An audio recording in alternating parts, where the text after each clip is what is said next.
My soulmate just turned 24. That means he's 3 years older than me. That's okay. I like older guys anyway. He graduated from college? I wonder what he's majoring in. He got his first job? Wow, sounds like he's really got his life together. He got a girlfriend? I mean, that's okay.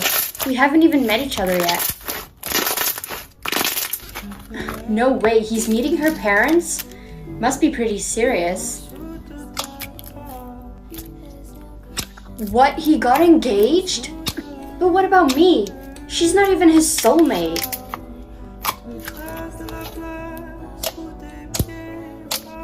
Please help me. I don't want to get married.